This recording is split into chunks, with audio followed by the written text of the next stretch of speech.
Mario Dumont, le seul atlas dont vous avez besoin.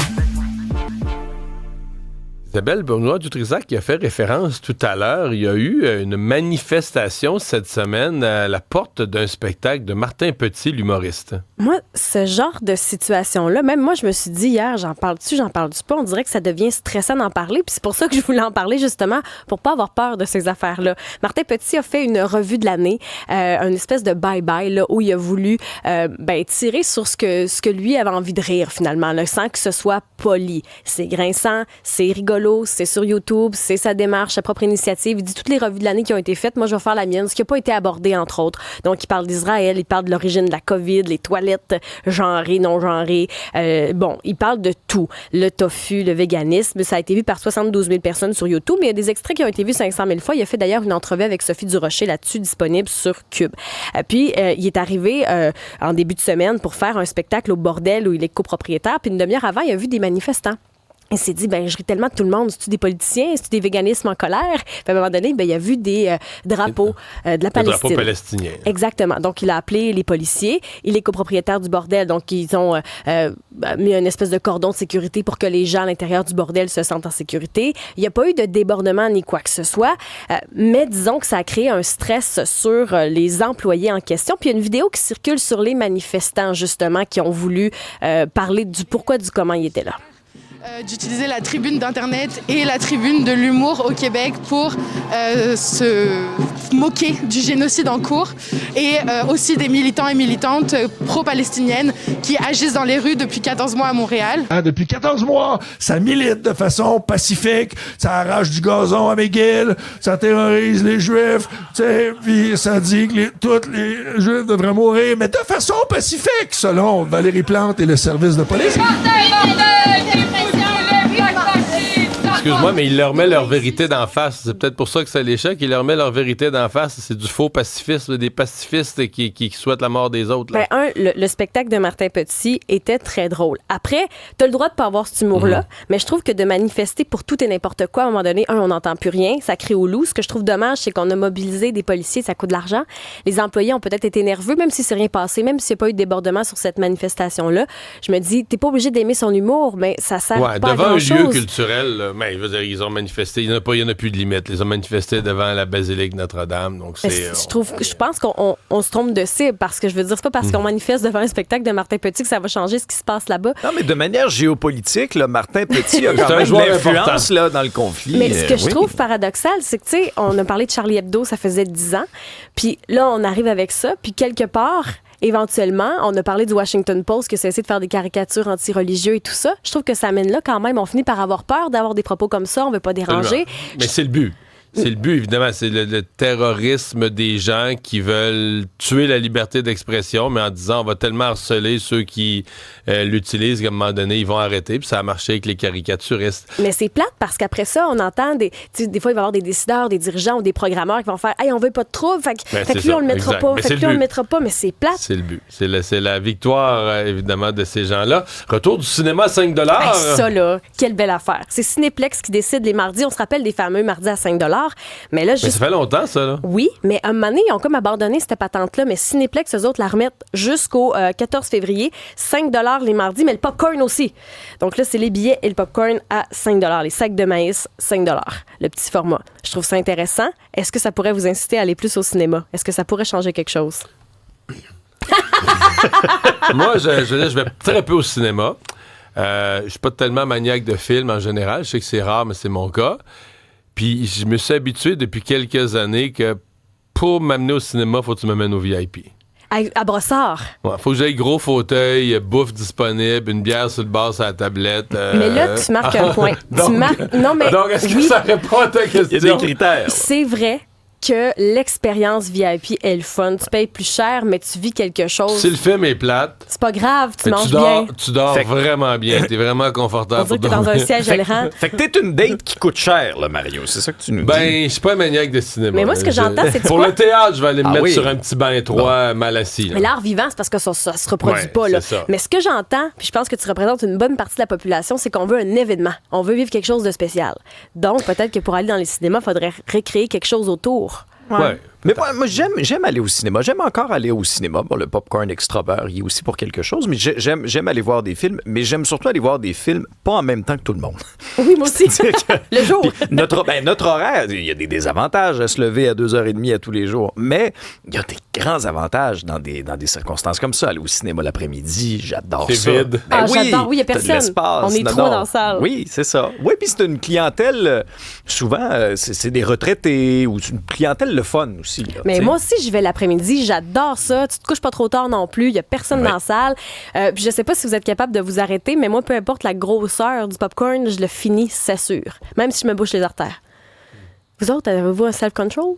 Oui, moi, en fait, mon moi, j'aime contrôle... rien du cinéma. Ça pogne pour moi, là, du popcorn. Je grignote tout, là, les chips, des peanuts, le popcorn, pour moi, ça pogne. C'est comme si c'était une des grignotines qui pogne d'un dent. Ben oui. Ben là. Mais la soie dentaire est là pour ça. Non, moi, mon contrôle de popcorn s'appelle Charelle. Qui va me dire, ben là, tu peux en prendre un grand, là. Hey, non, regarde, la dernière fois, t'avais eu mal au ventre. Non, le moyen, c'est assez. Okay. Les petits sont gros de toute manière. Et là où on les produit, les films pour le cinéma dans la région d'Hollywood, Los Angeles, ben, ce sont les feux de forêt qui attirent l'attention. Ben, tous les yeux du monde sont encore rivés sur ce qui se passe à Los Angeles. Il y a 6 gros feux qui sont en activité, dont 5 là-dessus qui sont complètement hors de contrôle. Le feu le plus important, c'est celui de Palisade, donc secteur de Malibu, Santa Monica. On parle de 17 000 acres. Et c'est le feu le plus destructeur du côté de Los Angeles de manière historique. Là. En termes de dommages, de bâtiments, près de 1000 maisons, bâtiments qui ont été détruits, 5 personnes qui ont perdu la vie et de l'aveu des autorités, le bilan risque d'être beaucoup plus élevé que ça. On a craint aussi pour les collines d'Hollywood. Vous savez, les collines d'Hollywood, là, c'est le gros signe, les grosses lettres Hollywood là, dans la montagne. Il y a eu un avis d'évacuation en soirée. Ça a été levé là, en milieu de nuit. Heureusement, on a réussi à circonscrire les flammes de ce côté-ci, mais c'est quand même... C'est le seul des incendies où les pompiers semblent avoir réussi à pour reprendre le contrôle. Oui, tu as raison. Sinon, là, les 5 autres, c'est hors de contrôle actuellement. Plus de 130 000 personnes qui sont sous ordre d'évacuation en ce moment. Et il y a un peu quand même de gens de chez nous qui donnent un coup de main là-bas. 8 pilotes québécois, 4 techniciens, 2 avions citernes Canadair là, qui participent à cette lutte acharnée là, contre un brasier qui est complètement destructeur. Il y a les premiers ministres des provinces qui se réunissaient hier, on appelle le conseil de la fédération, pour un peu peaufiner leur stratégie face aux États-Unis. Il y a Donald Trump. Oui, et ils vont se rendre, hein? Doug Ford, François Legault, ils vont faire partie de cette délégation qui se rendra à Washington. Encercler la date, c'est le 12 février prochain. C'est ce qui est ressorti là, de cette rencontre-là du conseil de la fédération hier, une rencontre virtuelle. D'ailleurs, François Legault a fait une sortie quant aux déclarations de Donald Trump là, qui souhaiterait de faire du Canada le 51e État des États-Unis. Selon le premier ministre du Québec, il faut prendre au sérieux les menaces de M. Trump, mais il faut garder la tête froide dans le contexte actuel. M. Legault a réitéré que le Canada doit renforcer sa sécurité à la frontière et que ça pourrait rassurer le gouvernement américain. Maintenant, ce matin, le Globe and Mail rapporte que les premiers ministres des provinces travaillent actuellement sur une liste de produits américains qu'on pourrait taxer en retour si M. Trump va effectivement de l'avant avec sa menace là, le 20 janvier prochain. On pourrait même frapper son État chouchou, la Floride. Ben oui, avec le jus d'orange, Mario, la céramique, ça joue rough. Le jus d'orange qui coûte déjà cher, là, son immeuble. Ça joue rough. C'est ça, c'est ça que, je sais pas si les Américains réalisent, quand Trump dit qu'il va mettre 25% sur les produits canadiens, ça veut dire qu'eux vont le payer 25% plus cher. Mais c'est aussi vrai. Si nous, on met 25% sur le jus d'orange, par exemple, de la Floride, ça veut dire soit qu'on trouve un autre approvisionnement dans un autre pays ou ailleurs, ou sinon, on le paye 25% plus cher, le beau Tropicana. Là. Les presseurs à jus n'ont jamais été aussi populaires. Et le Canadien, hier, qui a fait son bilan de mi-saison, en fait, le directeur général Ken Hughes. Ouais, et même si on est au cœur d'une séquence qui va bien, là, une séquence de 8 victoires en 10 matchs, Ken Hughes part pas en peur avec ça en disant, regarde, on est juste, notre fiche globalement, on est à un match au-dessus de 500, on n'a rien accompli encore. On veut pas prêcher par excès de confiance, mais on est quand même sur la bonne voie. On a reconnu que pour la première fois depuis le processus de reconstruction aussi, L'état-major du Canadien a fait face à de l'adversité aussi, là, lorsqu'on a eu, souvenez-vous, là, des varlopes. Là. C'est même pas des défaites, c'est des humiliations en novembre. Dernier au classement. Ouais, on a apporté certaines modifications, notamment dans la façon de Martin Saint-Louis de communiquer avec les joueurs. Mais le point tournant, quand tu regardes ça, là, ça a été le retour de Patrick Laney, qui est survenu à peu près au même moment que la transaction qui a amené l'ancien défenseur des Prédateurs de Nashville, Alexandre Carrier, avec le Canadien, et des bonnes performances, oui, de Samuel Montembeault, mais de Jacob Dobèche, qu'on a rappelé donc du Rocket de Laval à un moment où Caden Primo cherchait ses repères. Maintenant, qu'est-ce qui va arriver le 7 mars prochain à la date limite des transactions? Est-ce que Kent Hughes va être tenté de frapper un grand coup? Il veut pas déroger de son plan de match, c'est-à-dire de construire une équipe qui va être capable de se battre pour un championnat pendant plusieurs saisons. Et le dossier qui va être au-dessus de sa pile, c'est de renouveler Jake Evans, qui va devenir joueur autonome sans compensation. Il est déjà courtisé. Il y a d'autres équipes, dont les Devils du New Jersey, qui ont un œil dessus. Je pense qu'il y a plusieurs équipes qui rêveraient à lui la combinaison défense-attaque de ce qu'il présente depuis le début de la saison. Et à la météo, on arrive à la fin de cette longue séquence de neige. En tout cas, là, pour Montréal, là, ça s'en vient.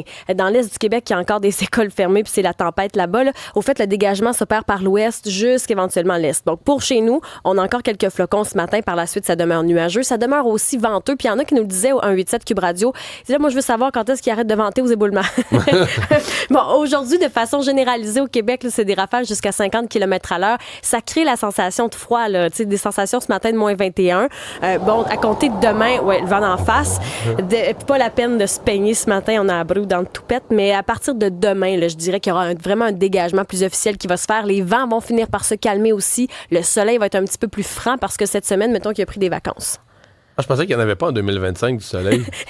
Je sais pas, il est en grève, la vie? Je sais pas, peut-être c'est ça.